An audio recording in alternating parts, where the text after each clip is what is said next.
2014 월드컵 챔피언 독일. 황금 세대가 건재했기에 2018 월드컵도 우승 후보였습니다. 당시 피파 랭킹 2위로 일본 시드에 속한 독일은 유럽 지역 예선에서 체코, 북아일랜드, 노르웨이, 아제르바이잔, 산마리노와 한조가 되죠. 지역 예선은 압도적이었습니다. 10전 전승, 43득점에 실점은 불과 4점으로 득실차가 플러스 39, 승점 30점을 꽉 채워 본선 진출에 성공하죠. 조별리그 F조에 속한 독일은 스웨덴, 멕시코, 그리고 대한민국과 한조가 됩니다. 대한민국은 무조건 이기고 간다는 생각으로 시나리오를 구성하는 나머지 세 국가. 멕시코와 스웨덴이 강적이긴 하나 독일의 무난한 토너먼트 진출을 의심하는 사람은 없었습니다. 첫 번째 상대는 멕시코. 1990년 이후 월드컵 조별리그 첫 경기에서 져본 적이 없던 독일. 특히 21세기 들어서는 4연속 4득점 이상을 기록했기에 멕시코와의 1차전이 더 주목받았습니다. 최근 전적은 컨페드컵에서 독일이 멕시코에 4대1로 승리한 상황. 그리고 경기가 시작됩니다. 초반부터 엄청난 공방전이 시작됩니다. 멕시코가 때리면 독일이 이어서 공격하는 양상. 지난 컨페드컵과 달리 멕시코는 파상공채를 펼치며 독일을 당황시킵니다. 양팀 다 결정적인 찬스가 많았으나 슈팅이 골문을 뚫지 못합니다. 잠시 소강 상태를 거친 다음 점유율을 끌어올리는 독일. 멕시코는 빠른 역습으로 맞대응하죠. 그러던 전반 35분 멕시코의 역습이 전개됩니다. 외지를 제친 로사노가 니어포스트로 슛을 꽂아 넣으며 1대0을 만드는 멕시코. 동점골이 필요한 독일. 크로스의 프리킥이 오초아의 선방에 막힙니다. 전반전은 그렇게 종료되죠. 레프 감독은 캐디라를 빼고 로이스를 투입해 동점골을 노립니다. 히메네스와 마르케스를 투입하며 주저앉아 굳히는 운영에 들어가는 멕시코. 독일이 멕시코를 계속 두들기고 멕시코가 역습을 노리는 전반전 양상이 이어집니다. 공격하다 점점 지쳐가는 독일. 반면 멕시코는 독일의 공격을 번번이 커트해내며 전반전보다 더 많은 역습 찬스를 잡습니다. 공격진의 마무리가 아쉬워 추가골에는 실패. 레프는 후반 79분 플라덴 하르트를 빼고 고메즈까지 투입하며 멕시코를 밀어붙입니다. 좀 더 좋은 장면만 만들어낼 뿐 득점을 하지 못하는 독일. 경기가 잘 안 풀리자 독일 선수들의 격한 플레이가 계속됩니다. 마지막 찬스 노이어까지 올라왔으나 별 소득 없이 멕시코의 1대0 승리로 경기가 끝납니다. 이 패배로 36년 만에 월드컵 조별리그 1차전 패배, 32년 만에 월드컵 조별리그 1차전 선제 실점, 월드컵 북중미 상대로 첫 패배를 당하고 맙니다.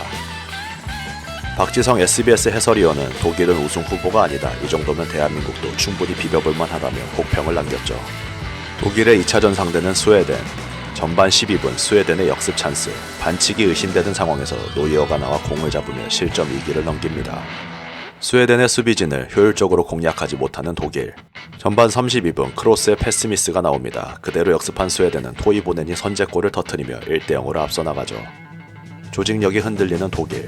전반 추가 시간 베리이의 헤더가 노이어에 막히며 전반전은 그렇게 종료됩니다. 레프 감독은 드락슬러를 빼고 고메즈를 투입하며 동점골을 노립니다. 그리고 후반 47분 로이스가 이른 시간에 동점골을 넣으며 따라붙는 독일. 기세가 오른 독일. 고메즈가 스웨덴 골문 바로 앞에서 결정적인 찬스를 놓칩니다. 베르너의 슛도 골문을 벗어나며 답답한 경기를 이어가던 독일. 여기에 보아탱이 경고 누적으로 퇴장당하며 최악의 시나리오로 흘러갑니다. 이후 정규 시간이 끝날 때까지 키퍼들의 슈퍼 세이브로 동점의 균형을 이어가던 양팀. 마지막 찬스 키커는 토니 크로스. 크로스는 환상적인 가마차기로 버저비터를 쏘아올리며 독일에게 승점 3점을 안겨줍니다. 역전골 이후 독일 코칭 스태프가 스웨덴 벤치를 향해 도발성 주먹 감자를 날리며 험악한 상황이 연출되기도 했죠. 그리고 조별리그 2패로 만신창이가 된 대한민국을 상대하는 독일. 독일은 대한민국을 무조건 잡은 이후 스웨덴 멕시코전을 지켜봐야 16강 진출 여부를 알 수 있었습니다. 대한민국도 독일을 잡고 멕시코가 스웨덴을 잡는다면 16강 진출의 희망은 남아있는 상황. 경우의 수가 복잡하게 얽힌 F조의 마지막 라운드. 안 그래도 부족한 전력에 주축 선수들이 부상으로 낙마하며 암울한 대한민국. 3전 전패로 짐을 쌀 것이 기정사실화되는 분위기였습니다. 그리고 시작된 경기. 예상대로 초반부터 밀어붙이는 독일. 전반 16분 정호영의 창프리킥을 노이어가 놓쳤으나 다시 쳐내며 위기를 넘깁니다. 안정적인 홀딩으로 독일의 공격을 막아내는 조현우. 수비 집중력도 이전 두 경기와 달라진 모습입니다. 훈메스의 슛을 조현우가 막아내며 0대0의 균형이 유지되는 경기. 그렇게 전반전 종료. 후반 시작하자마자 로이스가 키미에 찔러준 볼을 고레츠카에게 크로스로 연결합니다. 아무런 방해 없이 헤더를 날리는 고레츠카, 모두가 실점을 직감합니다. 그러나 조현우의 슈퍼세이브로 위기를 넘기는 대한민국. 말이 필요 없는 환상적인 선방이었습니다. 반대편 경기에서 스웨덴 선제골 소식이 전해집니다. 이때부터 독일 선수들은 급해지죠. 스웨덴이 이긴다면 독일이 대한민국에 비길 시 무조건 탈락이었습니다. 고메즈와 밀러를 투입하며 득점을 노리는 독일. 기대하던 득점이 나오지 않자 독일은 라인을 올려 총공세를 펼칩니다. 대한민국은 이에 대응하여 조밀한 수비질은 형성. 엄청난 수비 집중력으로 독일의 공격을 원천 차단합니다. 훈멜스의 헤더가 골문을 벗어나며 점점 초조해지는 독일. 그리고 추가 시간 6분을 주는 주심. 손흥민의 크로스가 장현수를 스쳐 토니 크로스 다리 사이로 지나갑니다. 돌아선 크로스가 공을 지키기 위해 질레에게 패스했으나 질레의 다리 사이로 빠진 공 뒤에는 김영권이 있었습니다. 굴러온 공을 받아 그대로 골문으로 집어넣는 김영권. 부심은 옵사이드를 선언했으나 VAR로 득점 인정. 대한민국이 추가 시간에 선제골을 뽑는 순간이었습니다. 다급해진 독일, 쥘레와 흠멜스 그리고 노이어까지 중원으로 나와 공격에 가담합니다. 노이어의 공을 주세종이 인터셉트하여 노이어를 따돌리고 손흥민에게 롱스루 패스. 손흥민이 전력 질주하여 공을 받아냈고 비어있는 골문 안으로 집어넣습니다. 2대0. 그리고 경기는 종료됩니다. 이 패배는 독일 축구 사상 최초로 월드컵 본선에서 아시아팀을 상대로 패배한 것이며 독일의 첫 조별리그 2패.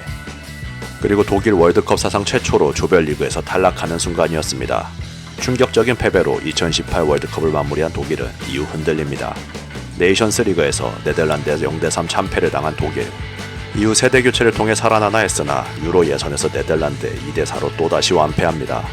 다행히 유로 2020 본선 진출은 확정했으나 2020년 11월 17일 스페인에게 무려 0대6이라는 충격적인 대패를 당한 독일. 단 1득점도 하지 못하고 6실점하며 패배한 독일. 여기에 2022 월드컵 유럽 예선에서 조 최약체 북마케도니아의 1대2로 충격 패당하며 끊임없이 추락합니다. 결국 레프가 2020 유로를 끝으로 대표팀 감독에서 물러나고 한지 플릭이 새 감독으로 선임되죠. 과감한 세대 교체로 변화를 주는 한지 플릭. 이후 지역 예선에서 2대0으로 리텐슈타인의 승리. 아르메니아와 아이슬란드를 대파하고 루마니아를 2대1로 잡아내면서 월드컵 본선 9분 응선을 넘습니다. 그리고 북마케도니아에 4대0으로 서력하며 2022 카타르 월드컵 첫 번째 본선 진출팀이 된 독일. 조별리그에서 스페인, 코스타리카, 일본을 만나게 됩니다. 독일의 첫 상대는 일본. 지난 대회 패배를 의식했는지 플릭은 일본을 절대 얕보지 않는다고 인터뷰합니다. 일본도 모리아스 감독 체제에서 단단한 팀으로 성장했기에 해볼만 했던 상황. 전반 7분 일본이 날카로운 역습을 전개했고 마에다가 독일의 골망을 흔들었으나 옵사이드 선언. 이후 독일의 점유율 축구가 시작됩니다. 많은 기회를 얻어내는 독일. 그리고 전반 34분 곤다 슈이치가 라움에게 무리하게 태클을 걸어 PK를 내준 일본. 균도안이 마무리하며 1대0으로 앞서가는 독일. 이후에도 빠른 압박과 피지컬로 일본 조직력을 무력화하는 독일. 추가 득점에는 실패하며 전반전이 종료됩니다. 후반전은 모리아스의 용병술이 빛을 발하기 시작합니다. 미토마, 아사노, 미나미노, 토미야스, 도알리츠 등 선수들이 잇따라 투입하며 체력이 떨어진 독일을 공격하는 일본. 리디거의 오만한 수비가 일본 공격진을 더욱 자극합니다. 수비 밸런스를 포기하면서 공격적인 선수를 넣은 일본이 독일을 압박하던 후반 75분 미나미노의 크로스가 노이어의 손에 맞고 나오자 도안리치가 침착하게 마무리. 1대1 동점을 만드는 일본. 후반 83분 이타쿠라의 긴 패스를 멋진 터치로 받은 아사노가 각이 없는 공간에서 슈팅, 역전골까지 넣어버리는 일본. 판세가 뒤집히는 순간이었습니다. 후반 추가 시간 독일은 노이어까지 전방으로 올리며 모든 선수들이 공격했으나 득점에는 실패. 일본이 독일을 2대1로 잡아내며 대이변을 만들어냅니다. PK 외에는 전무한 득점, 슈팅을 난사하는 와중에도 결정을 내줄 수 있는 특급 공격수가 없는 독일. 조별리그에서 아시아에 2연속 패배를 당하고 독일의 천적 스페인과 2차전을 맞이합니다. 전반 초반 빠른 템포로 공격을 진행하는 양팀. 그나브리의 찬스, 시몬이 선방하며 수비에 성공하는 스페인. 강한 압박으로 독일을 공략하는 스페인. 전반 32분 페란 토레스가 결정적인 찬스를 놓치며 승부의 균형을 깨지 못합니다. 전반 39분 독일 리디거가 헤더를 성공시켰으나 옵사이드 선언. 그렇게 전반전이 종료됩니다. 후반전 페란 토레스를 빼고 모라타를 투입하는 엔리케 감독. 알바의 패스를 받은 모라타가 골을 만들어냅니다. 동점골이 필요한 독일은 자네와 필크루크를 교체 투입. 후반 83분 필크루크가 동점골을 만들어내며 1대1이 되는 경기. 이후 양팀 모두 좋은 기회를 맞이했으나 결정력 부족으로 골은 넣지 못했고 경기는 종료. 1무 1패로 3차전을 맞이하는 독일이었습니다. 3차전 코스타리카를 무조건 이기고 스페인이 일본을 잡아줘야 16강 진출이 가능한 독일. 일본이 승리할 경우 스페인과 골 득실차에서 밀려 독일은 탈락할 확률이 높았습니다. 그리고 마지막 3차전, 독일은 전반에 경기를 주도하며 선제골을 일찍 넣었으나 이후 결정적인 찬스를 번번이 놓칩니다. 노이어의 선방이 아니었으면 아슬아슬했을 전반전이 끝나고 후반전. 여기서 반전이 시작됩니다. 코스타리카는 테에다와 바르가스가 연속골을 뽑아내며 1대2. 독일의 절망적인 상황이 펼쳐지려 합니다. 이때 교체 투입된 하베르츠가 2골을 넣으며 다시 3대2로 앞서가는 독일. 그러나 반대편 경기에서 일본이 스페인을 잡아냅니다. 독일은 최소 6골을 더 넣어야 16강이라는 절망적인 상황에 몰리죠. 후반 89분 필크루프가 추가골을 넣어 4대2가 됐으나 그래도 5골이 필요합니다. 추가 시간 10분에 5골을 넣어야 하는 독일. 그러나 점수 변화는 없이 경기는 그대로 종료됩니다. 지난 대회에 이어 또다시 조별리그에서 탈락하는 독일. 이쯤 되면 동아시아 징크스에 걸려버린 독일이었습니다. 그리고 2023년 9월 볼프스부르크 일본과의 재대결에서 1대4로 무너지는 독일. 한지 플릭은 이 경기 직후 경질됩니다. 후임은 나겔스만. 유로 2024 8강 스페인에게 아쉽게 패하며 대회를 마친 독일은 어느 정도 살아났다는 평을 받고 있습니다. 다가오는 2026 월드컵, 독일이 지난 2대의 악몽을 털어내고 비상할 수 있을지 지켜봐야 할 것 같습니다. 독일 편은 여기까지입니다. 끝까지 시청해주셔서 대단히 감사합니다.